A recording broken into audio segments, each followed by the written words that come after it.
मैंने रुद्राक्ष पहना है और अगर मैंने लेडी डॉक्टर के साथ जो बातें कही जा रही हैं कि मैंने रेप करने के बाद उनकी हत्या कर दी है, तो मेरी रुद्राक्ष की माला के कुछ अंश के टुकड़े वहां पर जरूर मिल सकते थे पुलिस को, लेकिन पुलिस को नहीं मिला।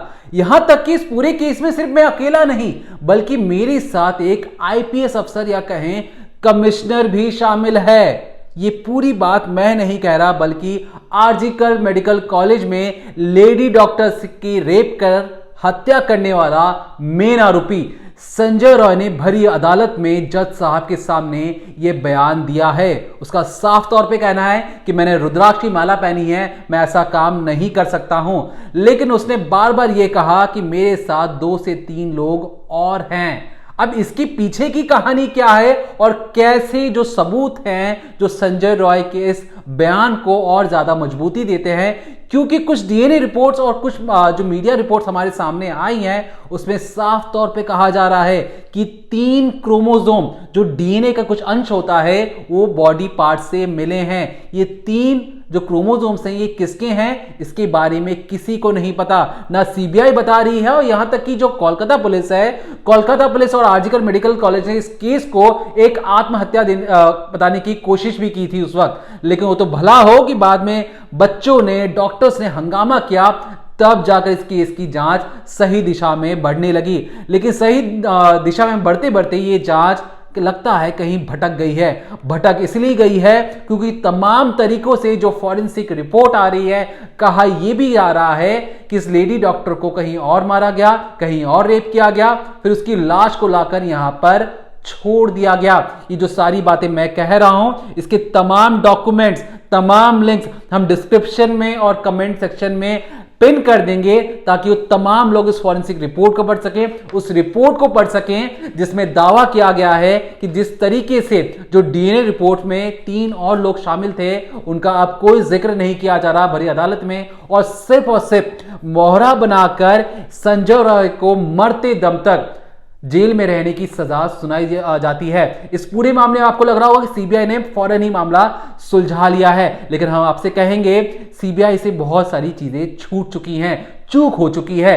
क्या क्या चूक हुई है उसके बारे में बात करेंगे, इस डिकोडिंग क्राइम के अंदर बात करेंगे कि जिस तरीके से एक महिला का नाम भी शामिल नाम आ रहा है इस पूरे केस में कि उस आरजीकर मेडिकल कॉलेज में लाश के आसपास उसके डीएनए सैंपल भी मिले हैं। कौन हो सकती है महिला? और साथ ही साथ संजय रॉय के अलावा 2 और जो शख्स हैं उस शख्स के डीएनए सैंपल मिले हैं। तो इसके बारे में क्यों नहीं कोर्ट में बताया गया, क्यों इसे छिपाया जा रहा है, क्यों इसे दबाया जा रहा है? यहां तक कि आज कोर्ट ने 17 लाख रुपए का मुआवजा देने के लिए भी कहा परिवार को, लेकिन परिवार ने इसे सिरे से नकार दिया और कहा कि हमें सिर्फ और सिर्फ इंसाफ चाहिए।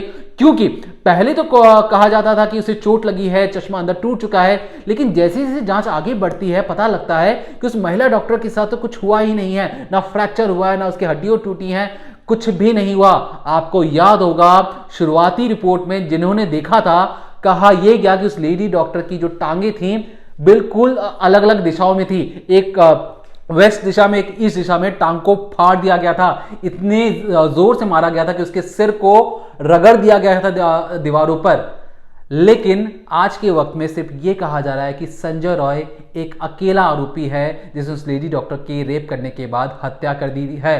लेकिन जिसने आरजीकर कॉलेज के इस लेडी डॉक्टर की लाश को देखा, सबने कहा गैंग रेप से भी भयानक थी वो वारदात, और जिस तरीके से लेडी डॉक्टर को मौत के घाट उतारा गया उसकी पर्दे की पीछे की कहानी चाह कर भी कोई बाहर नहीं निकाल सकता है, क्योंकि इसमें तमाम बड़े बड़े पॉलिटिकल जो लोग हैं उससे जुड़े हुए हैं। जो प्रिंसिपल हैं उन्हें तो बर्थडे विश किया जाता है चीफ मिनिस्टर द्वारा, हैप्पी बर्थडे। वही प्रिंसिपल जिस पर दावा किया गया कि इन्होंने आरजीकर मेडिकल कॉलेज की लेडी डॉक्टर की जो बॉडी जब मिली थी उसे दिखाने की कोशिश की कि सामान्य मौत है, इन्होंने खुद ही आत्महत्या कर ली है। लेकिन वही प्रिंसिपल जब उसकी जांच बैठाई जाती है पता लगता है कि ये तो बहुत बड़ा कल्प्रिट है।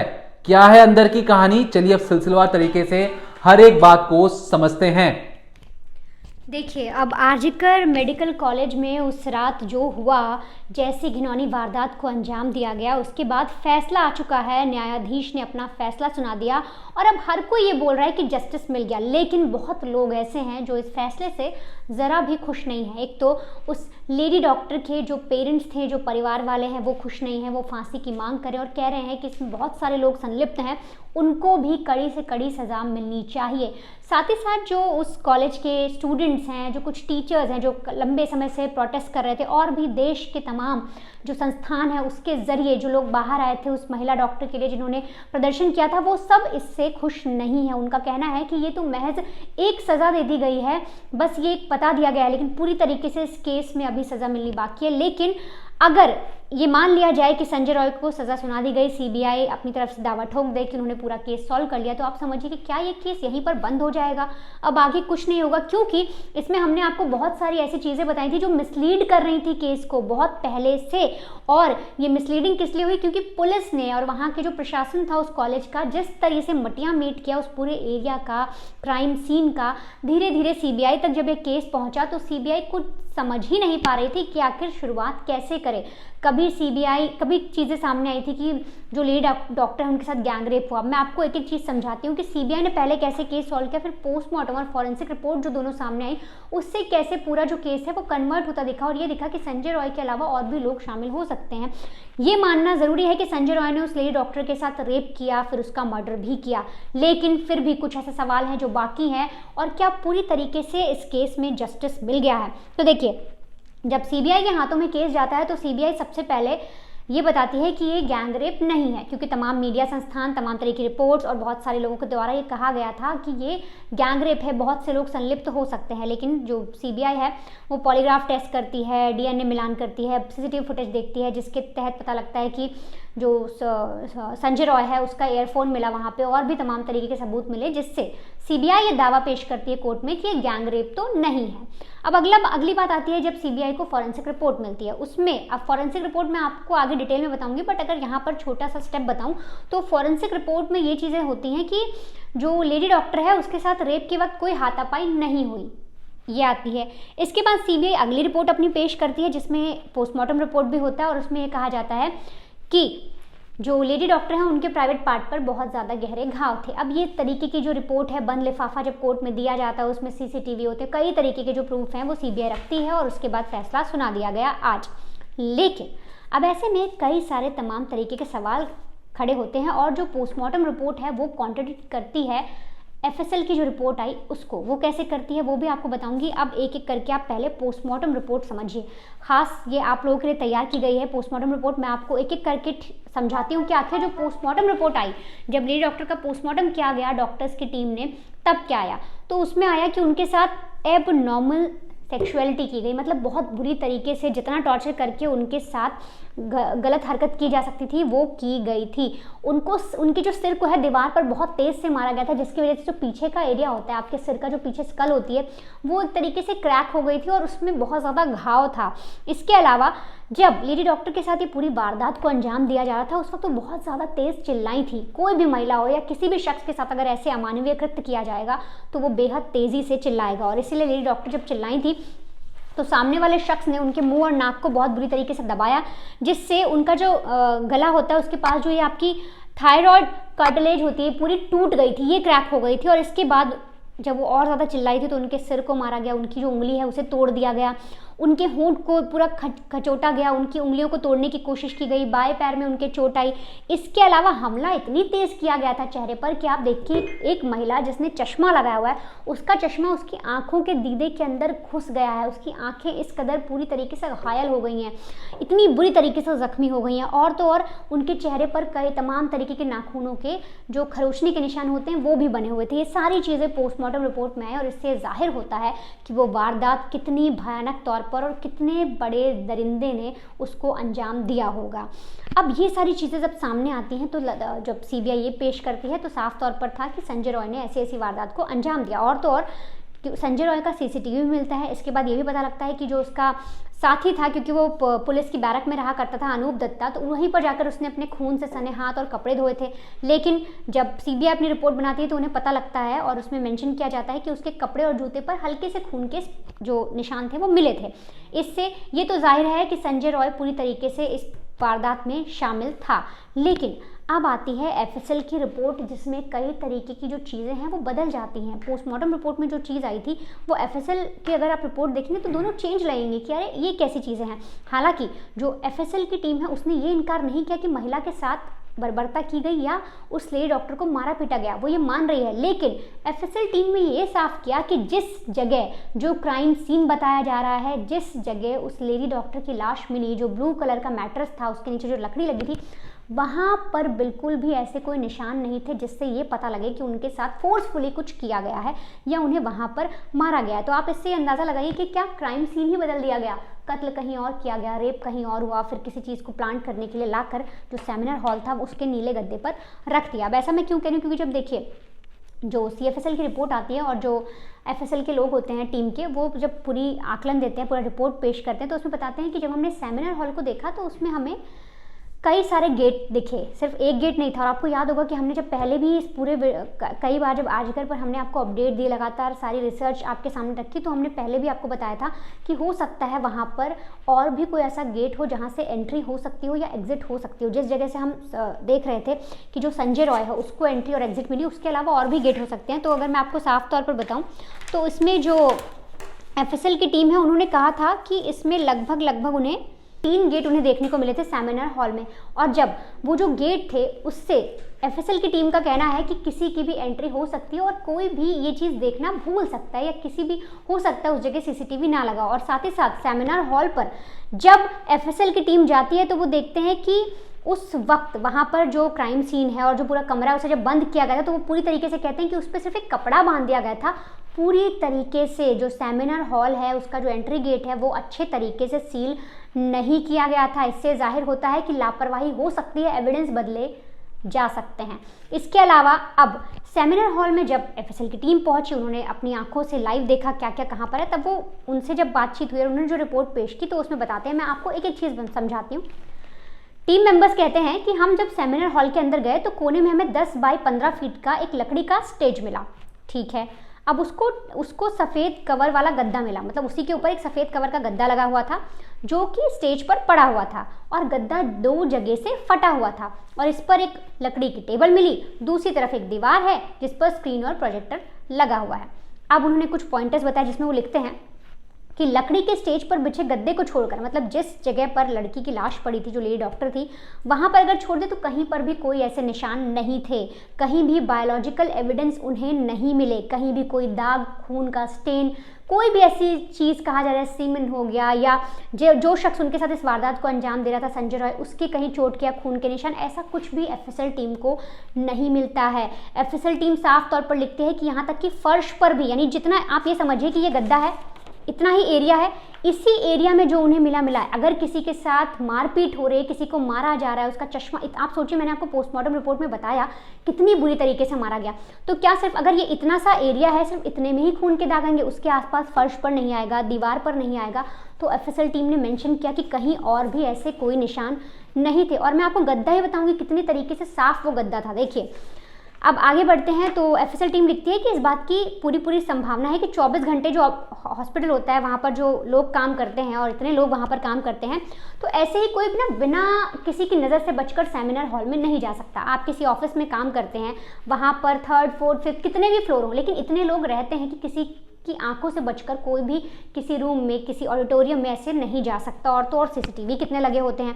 इसके अलावा वो कह रहे हैं, एफएसएल टीम ने अब सारी जब डिटेल बताता है तो नीचे वो साफ साफ लिखते हैं कि यहाँ पर अगर हमने इतना सब कुछ देखा तो हमें दीवार पर कुछ नहीं मिला, फर्श पर कुछ नहीं मिला, गद्दे पर मिला, उसकी लकड़ी पर भी कुछ नहीं मिला, जो नीचे स्टेज लगा हुआ था लकड़ी का उस पर भी कुछ नहीं था, गद्दे पर ही हल्के फुल्के खून के निशान थे। और तो और साफ तौर पर एफएसएल टीम लिखती है कि इससे हमें लगता है कि जिस जगह पर लेडी डॉक्टर की लाश पड़ी थी वहाँ पर ऐसा कुछ नहीं हुआ और संघर्ष के कोई निशान नहीं है।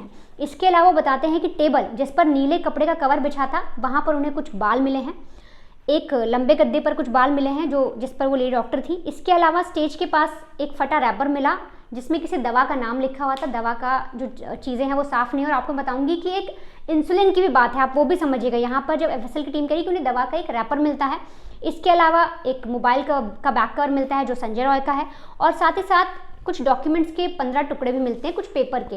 इसके अलावा एफएसएल टीम को वहाँ पर कुछ नहीं मिलता, और एफएसएल टीम ये साफ तौर पर कहती है कि जिस जगह लेडी डॉक्टर की लाश मिली वहाँ पर ऐसा कुछ नहीं मिला। और तो और जो गद्दा था उसके 2 जगह, एक ऊपर की साइड और नीचे की साइड, खून के छींटे थे सिर्फ उसी गद्दे पर। उसको एफएसएल टीम इकट्ठा करती है और लैब में भेज देती है। इसके अलावा उस कमरे से उन्हें कुछ नहीं मिलता, जिस पर एफएसएल की टीम शक जाहिर करती है कि हो सकता है ये केस या इस वारदात को कहीं और अंजाम दिया हो। इसी वजह से जो पूरा केस है वो घूमता हुआ नजर आ रहा है। लेकिन अब संजय रॉय को सजा मिल गई है, बाकियों का क्या? क्योंकि हमने आपको पहले बताया था कि सेमिनार हॉल से बगल में सटा हुआ एक कमरा था, उसको तोड़ा गया, वहां पर भी कुछ एविडेंस थे, हो सकता है वारदात वहां हुई हो। और तो और अब एक रिपोर्ट और सामने आ रही है जो हम आपको पूरी बताते हैं। उसमें कुछ डीएनए का एंगल सामने आ रहा है कि संजय रॉय के अलावा 2 और डीएनए है, जिसमें एक फीमेल डीएनए भी है। तो क्या ऐसा कुछ हो सकता है क्या? अभी भी इस केस में बहुत सारी जो मिस्ट्री है वो उलझी हुई है, बहुत सारी गुत्थी ऐसी है जो सुलझनी बाकी है। देखिए, जो नितिन ने आपको समझाया कि जिस तरीके से संजय रॉय आरोपी सिद्ध हो चुका है, सीबीआई ने अच्छे तरीके से इस केस को सॉल्व कर लिया है, लेकिन इस पूरे केस में 35 लोग जिसे संदिग्ध बताकर सीबीआई ने कहा था कि हम इन पर जांच कर रहे हैं। खुद संजय रॉय के वकील का कहना है कि अब तक सीबीआई ने इन लोगों को पेश ही नहीं किया है कोर्ट में, पहली चीज। लेकिन आपके मन में ऐसा सवाल आ रहा होगा कि ऐसे कौन से सबूत थे जिसने संजय रॉय को मरते दम तक जेल में रहने की सजा सुनाने में जो उसके खिलाफ गई हैं। तो सबसे पहली जो चीज थी वो ये चीज थी, देखिएगा इस पूरे केस में किस तरीके से परफेक्ट क्राइम जो करने की कोशिश थी, पूरे क्राइम सीन को साफ कर दिया गया, वही सारे सबूत छोड़े गए जो सिर्फ और सिर्फ संजय रॉय की तरफ इशारा करें। अब क्या क्या है ध्यान से सुनिएगा। जब लेडी डॉक्टर की हत्या हो जाती है उसके बाद पुलिस मौका वारदात पे पहुंचती है, लेकिन याद रखिए जब हम इसी क्राइम तक में यहीं बैठकर आपको बता रहे थे कि एक पहला जो पुलिस ऑफिसर था जो उस मौका वारदात पे जाता है, उसका कहना था कि उसने वहां पर एक इंसुलिन भी देखा था। इंसुलिन से कहने का मतलब एक इंजेक्शन देखा था, लेकिन जब वो दूसरी बार आता है उसे वहां पर कोई इंजेक्शन दिखाई नहीं पड़ता, पहली चीज। अब दूसरी चीज ध्यान से सुनिएगा, उस मौका वारदात पर कहा जाता है कि जब लेडी डॉक्टर की लाश को देखा गया तो उस जगह पर एक के बाद एक कई लोग उस जगह पर लाश को देखने पहुंचते हैं। जैसे मेले में आप किसी खिलौने को देखने पहुंचते हैं, हुजूम लग जाता है उस लाश को देखने के लिए। उस पूरे क्राइम सीन को बर्बाद करने में कोई कसर नहीं छोड़ा गया, दूसरी चीज। तीसरी चीज, जो अब कैसे कैसे संजय रॉय के लिए जो सारी जो चीजें थी, केस कैसे बनाई जाती हैं। कहा गया कि उस लेडी डॉक्टर के आसपास एक ब्लूटूथ का डिवाइस मिलता है। याद रखिए तमाम लोग उस जगह पे जा चुके हैं, उस क्राइम सीन को बर्बाद कर चुके हैं, खुद प्रिंसिपल के साथ उनके साथ ही जाते हैं, फैसला करते हैं कि आगे क्या कार्रवाई करना है। जो पेरेंट्स हैं उन्हें मिलने नहीं दिया जाता है और ना लाश को देखने दिया जाता है। इसके बाद ध्यान से सुनिएगा होता क्या है, एक ब्लूटूथ डिवाइस होता है। पुलिस जब संजय रॉय को पकड़ती है, संजय रॉय का जो फोन था उस ब्लूटूथ डिवाइस से फौरन ही कनेक्ट हो जाता है। पहला इत्तेफाक जो अचानक से, मतलब इतनी भीड़ आ रही, किसी को ब्लूटूथ डिवाइस नहीं मिला, पुलिस जाती है, पुलिस को फौरन एक ब्लूटूथ डिवाइस मिल जाता है। ये जो थी, इसको पुलिस ने पहली कड़ी बनाया। दूसरी जो कड़ी बनाई उसमें इस तरीके से थी कि जो फॉरेंसिक जांच थी उसमें यह कहा गया कि जो ब्लड सैंपल या जो ब्लड के जो अंश थे वो जो लेडी डॉक्टर के जो शरीर पर थे उसकी जब जांच की गई संजय रॉय के खून के साथ तो मैच हो गया, पहली चीज। दूसरी चीज कि जिस तरीके से जो लेडी डॉक्टर की छाती पर कुछ स्वैप थे या कुछ लिक्विड मिला था, वो लिक्विड का जब डीएनए मैच करवाया गया तो उसका भी जो डीएनए संजय रॉय से मिल गया। तो ये जो तीन चीजें थी, ये तीन चीजें सबसे अहम साबित हुई। चौथी सीसीटीवी फुटेज, जिसमें साफ तौर पर वो दिख रहा है कि वो आरजीकर मेडिकल कॉलेज के एक ही केबिन में जाके चेक कर रहा है कौन है, कहां है, क्या कर रहा है। तो उस पर ये सारी सबूत सारे मिलकर संजय रॉय को फंसाने का काम कर रही हैं। लेकिन संजय रॉय इसके बाद क्या करता है, संजय रॉय बैरक में जाता है, पुलिस कोलकाता पुलिस के बैरक में, वहां पर वही कपड़े धोता है। अब याद रखिए जो पहली तस्वीर आपने संजय रॉय की देखी होगी गिरफ्तारी के बाद, आपको देखकर कहीं भी ऐसा लग रहा था कि उसे कहीं चोट लगी हो। वो खून उसका कैसे मैच हो गया, किस जगह से खून निकला, कहां से खून आया, इसके बारे में कोई जानकारी नहीं है। अब यहां तक कि याद रखिए जो तरीके से वनिता ने आपको समझाया कि फॉरेंसिक जो टीम है, फॉरेंसिक टीम को भी लेकर बहुत ज्यादा बहस हुई थी। वह ये यूं था कि जो आरजीकर की जो मेडिकल कॉलेज है उसके फॉरेंसिक डिपार्टमेंट ने पोस्टमार्टम किया लेडी डॉक्टर का। लेकिन उस वक्त कोर्ट से लेकर लोग हर कोई ये कह रहा था कि देखिए, कोलकाता या बंगाल के फॉरेंसिक लैब पर भरोसा ना करते हुए बाहर के स्टेट से या सेंट्रल लेवल की फॉरेंसिक टीम को यहां पर मौका वारदात पर आना चाहिए। जब सेंट्रल की फॉरेंसिक टीम जिसमें जो दिल्ली से पहुंचती है, मैं उन डॉक्टर्स के नाम लूंगा, उन डॉक्टर्स के नाम आप कमेंट सेक्शन में जाकर देख सकते हैं, हम आप पिन भी कर देंगे जो उनकी रिपोर्ट है। वो जो टीम थी उसमें था team doctor BK Mahapatra, AD Tiwari, PK Gautam, Anuj Kumar Bhati और मिथिलेश झा। इन डॉक्टर्स ने ये सेंट्रल फॉरेंसिक टीम की तरफ से गए थे दिल्ली। 5 दिन बाद जाते हैं। 5 दिन बाद जाकर ये देखते हैं कि किस तरीके से और जहां जाने किन किन लोगों ने उस क्राइम सीन को बर्बाद करने में कोई कसर नहीं छोड़ा है। यहां तक कि जब जो वो अंदर जाते हैं तो देखते हैं कि जहां पर क्राइम हुआ है उसके बगल वाले कमरे को तोड़फोड़ कर दिया जाता है। मानो ये कोशिश थी कि कहीं और पे क्राइम हुआ, उसे तोड़ ताड़ कर बिल्कुल सफा चट कर दिया गया हो। मानो ये दिखाने की कोशिश की गई हो कि हमें तो पता ही नहीं था, हम तो मासूम थे, क्राइम कहीं दूसरे कमरे में हो, हम दूसरे कमरे में तोड़फोड़ कर रहे थे। जब आपको पता है कि उस लॉबी में इतना बड़ा रेप करने का हत्या कर दी गई है, तब इतनी जल्दबाजी क्या थी आपको कि बगल वाले कमरे को तुरंत आपको रेनोवेशन करवाने की जरूरत पड़ रही है। पहली चीज, जब वो जांच अपनी आगे बढ़ाते हैं तो उन्हें पता लगता है कि तमाम तरीकों से तोड़फोड़ की जा चुकी है। लेडी डॉक्टर की जो पोस्टमार्टम रिपोर्ट थी और लोगों ने ये कहा कि संजय रॉय ने वहीं पर उसी कमरे में कॉन्फ्रेंस रूम में ही उसका रेप कर हत्या कर दी। अब रेप करने का उसने जब हत्या की तो जाहिर सी बात है उस जगह पर बहुत सारे ऐसे सबूत होंगे जो साफ तौर पे इशारा कर रहे होंगे कि यहाँ पर संघर्ष हुआ है, यहाँ पर मारपिटाई हुई है, यहाँ पर महिला डॉक्टर ने अपने आप को बचाने की कोशिश की है। लेकिन क्या मिलता है फॉरेंसिक टीम को? इसलिए कहते हैं कि जो पूरे क्राइम सीक्वेंस में फॉरेंसिक बहुत अहम हो जाती है। फॉरेंसिक टीम को मिलता है कि एक लकड़ी के ऊपर गद्दा है, गद्दे के ऊपर एक लाश है और लाश जहां पर रखी गई है सिर्फ वहीं पर खून है। ना उस स्ट्रेचर के नीचे कुछ मिलता है बायोलॉजिकल एविडेंस, ना स्ट्रेचर के पास मिलता है कोई बायोलॉजिकल एविडेंस, ना उस कमरे में मिलता है कोई बायोलॉजिकल एविडेंस। सिर्फ और सिर्फ उस लाश के ऊपर एविडेंस मिलता है जो साफ तौर पर संजय रॉय को इशारा करता है। मतलब ऐसा लग रहा है कि उस लाश के ऊपर सारी चीजें प्लांट की गई हैं। प्लांट से कहने का मतलब अगर आप चाहें तो किसी को फंसाना है तो जानबूझकर आप ऐसी चीजें करते हैं। फॉरेंसिक टीम का यह भी दावा है कि इस लाश के साथ कहीं और बर्बरता की गई, फिर इसे लाकर यहां पर रखा गया।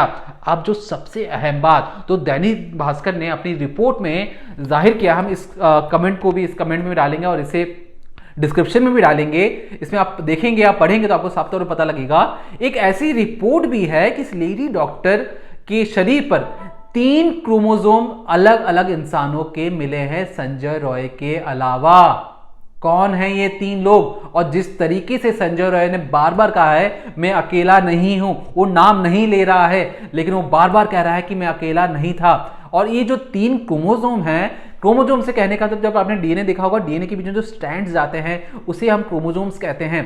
तो ये जो क्रोमोसोम्स हैं 3 अलग अलग इंसानों के हैं, लेकिन कौन है, कहां से आए, किधर गए, कोई पता नहीं। सीबीआई 35 लोगों को संदिग्ध मानती है, ना इनकी पेशी होती है, ना इनके बारे में कोई जानकारी मिलती है, इसके बारे में कुछ नहीं मिलता।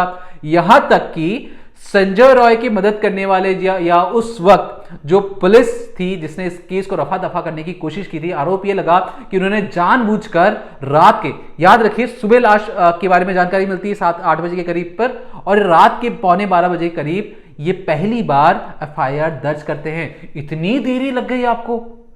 तो इस पूरे मामले में उस पुलिस वाले के खिलाफ भी कार्रवाई हुई और आप जानेंगे उसे छोड़ कितने रुपए में दिया गया। महज 2000 रुपए में उसे जमानत दे दी जाती है। यहां तक कि जो प्रिंसिपल साहब हैं जो आरजीकर कॉलेज के, उन्हें भी 2000 रुपए में कोर्ट, इसी सियालदा कोर्ट से 2000 रुपए में जमानत मिल जाती है। लेकिन उस वक्त ईडी ने इन पर एक और मामला दर्ज किया जिस वजह से ये अब भी जेल के अंदर मौजूद है। लेकिन वो पुलिस वाला जिसने जानबूझ के देरी की थी, महज 2000 रुपए देकर वो जमानत में बाहर है। तो आप समझ सकते हैं इस पूरे केस में कौन बड़ी मछली है जो चाहती है कि मैं जानबूझकर ऊपर समंदर के ऊपर आऊं ना। जो छोटे मोटे प्यादे हैं संजय रॉय जैसे, वो अब पूरे जीवन भर जेल के अंदर रहेंगे और उसके साथ ये भी चीज हमेशा के लिए अंदर दबी रहेगी कि उस रात क्या सिर्फ संजय रॉय ही था जिसने उस आरजीकर मेडिकल कॉलेज के लेडी डॉक्टर के साथ रेप करने के बाद उसका मर्डर कर दिया था?